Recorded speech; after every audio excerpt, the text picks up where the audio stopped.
Good afternoon, Christian. I can confirm that we are now live streaming.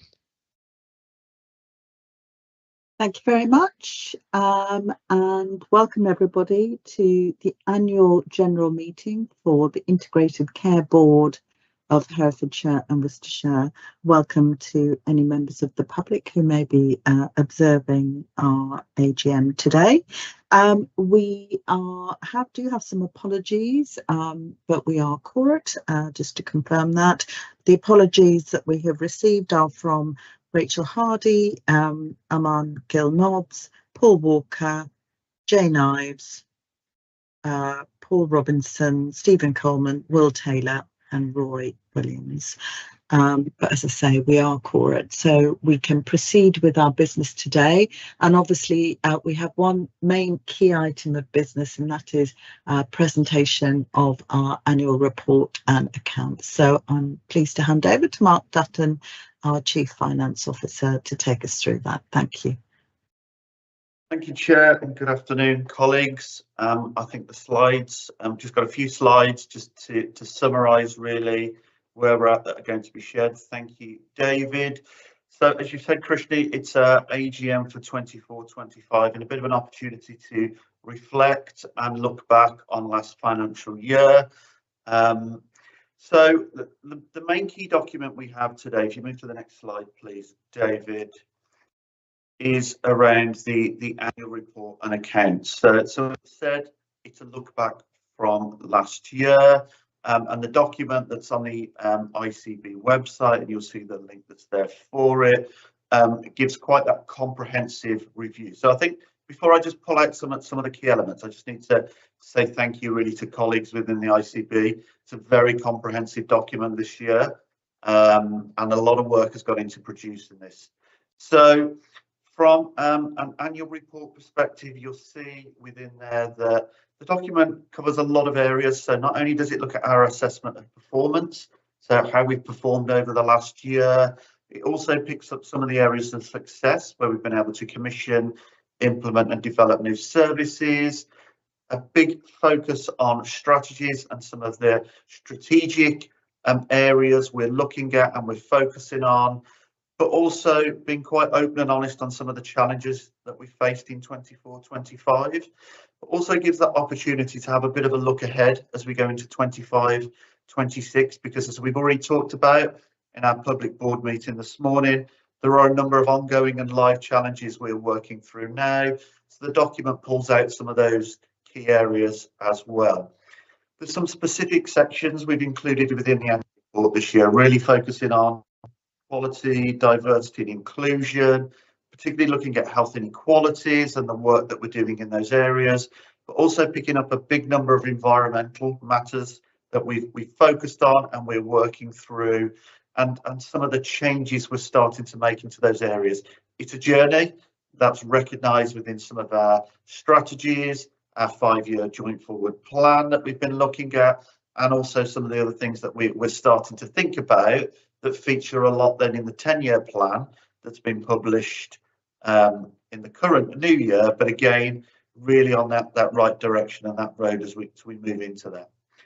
The report also has quite big sections in there as well around corporate governance, really focusing on how the ICB conducts its business, how that's managed through the committees, through the board, partner members, and again, really looks at the objectives and the risks that we talk about frequently at our board, both public board and development board as well, where we think some of the big risks are, strategic risks, and what we're doing to manage some of those. So there's a big focus in there as well.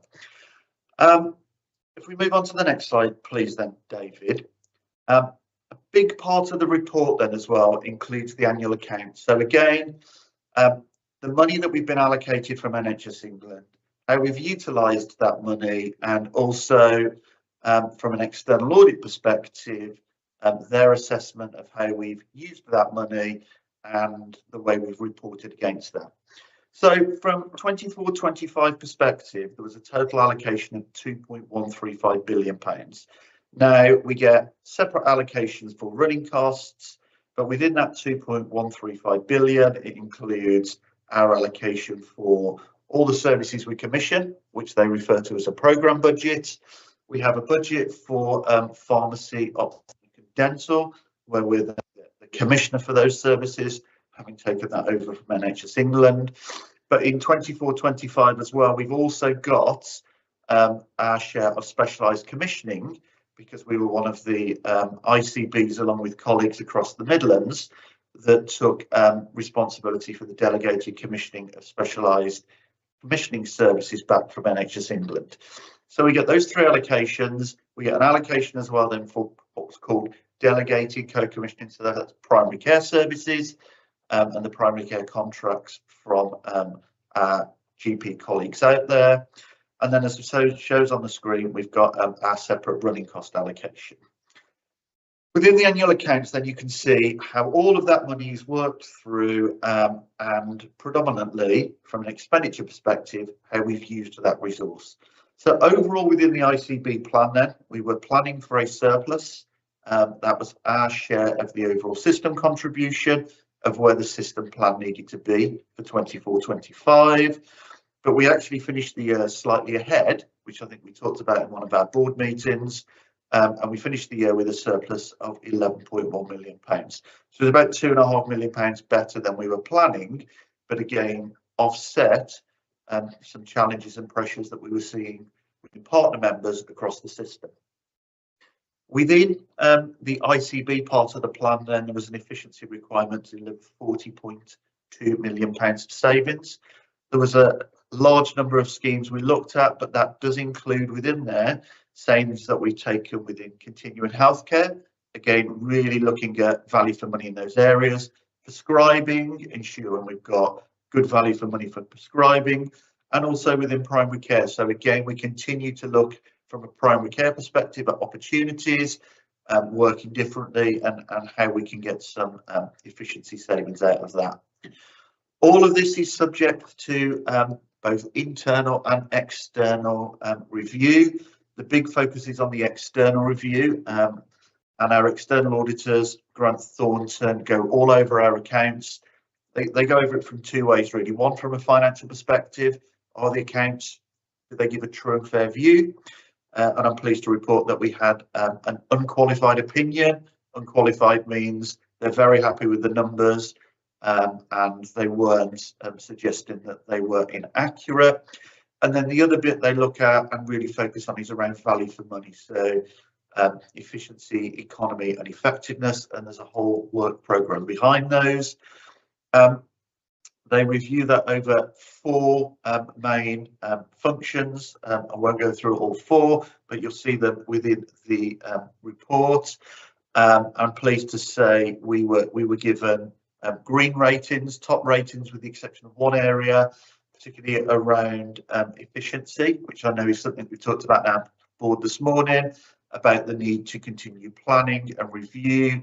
And we got an amber rating there to really push us to work across the system differently, and starting to think about how we embed efficiency savings earlier. So that's kind of a summary of the allocation and the money that we've had. Can we move on to the next slide, please, then, David? So what we tried to do is just try and summarise how we've spent that money. So on the previous slide, I just talked about the £2 billion worth of expenditure we've spent, and you can see there the main categories of where that resource has been allocated. The majority of this goes out through contracts with our acute hospitals, with our independent sector hospitals, with community and mental health providers, with primary care. So the biggest chunk of our portfolio goes on acute commissioning.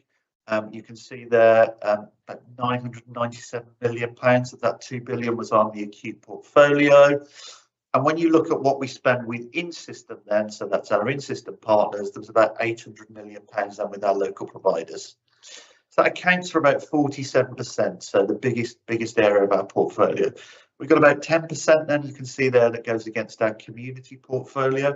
And again, predominantly that's our in-system providers, so the Health and Care Trust, and also Y Valley, who deliver both acute and community services. The next big area then is around primary care. So you can see about 8%, just under £200 million. That goes on the primary care commissioning. So effectively, this is the GP contracts, which are a national negotiated contract. We are responsible for contracting and paying across to primary care. So that accounts for that element. Drugs, so prescribing costs. So again, when members of the public go to their GP and are given a prescription, the cost for those drugs and the dispensing fee is paid for by the NHS. And you can see our prescribing bill, the cost of the drugs prescribed, £162 million last year. So again, a significant proportion of the money we've allocated. And then again, you'll see there mental health. There's a big part of our portfolio that goes in mental health. We are continuing to grow that year on year in line with the mental health investment standard. And again, quite timely that we are seeing a growth in that area, and we've really pulled that out in the report, because again, spotlight this morning on mental health services, and as we know, whilst we've made good progress, there is more we need to do in those areas. And then one of the other big parts of our spend is around continuing healthcare. So again, when people need packages of care to support them, the NHS is responsible for that. We spend about 5%, which is about £114 million, but this is one area of our overall portfolio that has continued to grow significantly post-COVID, and we are seeing that upward trend continually in this area. So again, I would expect to see that percentage continue to grow in terms of how we need to allocate our resources going forward. So, Chair, board colleagues, that is just a very quick overview of the annual report, what we include within the annual report, the accounts in terms of the amount of money we've had allocated and where we've utilised that within 24-25. Happy to stop there, Chair, and take any comments, questions from the board on anything within those documents. Thank you very much, Mark. So any comments or questions in relation to either the overall annual report or Mark's particular focus in the slides today to the AGM? Any questions or comments? So everyone content with the presentation. David? Yes, Whiteman, please. Yes, thanks, Krishni. Yes, I wanted to thank Mark for the presentation, but also to comment that as I looked at the percentages, the running cost of 14.1 million is just over 0.5%, which feels like a fairly good proportion, and so definitely quite well controlled costs within the ICB, for which I wanted to congratulate the executives. Thank you, David. Any other comments? Okay. I mean, I think the important thing to reflect is that obviously we have, as many members of the public hopefully will have observed, we have public boards regularly throughout the year. Hopefully what you will have seen in our annual report is really a summary of some of the things that we've been talking about in our public boards, and that will be reflected in there. And whilst I think there's plenty of progress reported in there, we also very regularly recognise the challenges that still remain and the areas of progress we still need to make. So overall, I think it's fair to say that it's been a challenging year, but one in which we made progress, and particularly one in which we delivered our financial plan, but also improved our metrics in a number of key areas which directly benefit our patients and our community. So I just really want to thank all board members for their contribution to our boards over the last financial year. We obviously look forward to continuing to work together, notwithstanding the reset arrangements that we are going through, but when we obviously anticipate continuing to work very closely with our partners in delivering the challenges that we know are still with us. But also thank you to staff and colleagues around the ICB partners for all their contributions in making a difference to our community, which is ultimately what this is about. And hopefully the report reflects that on behalf of our board.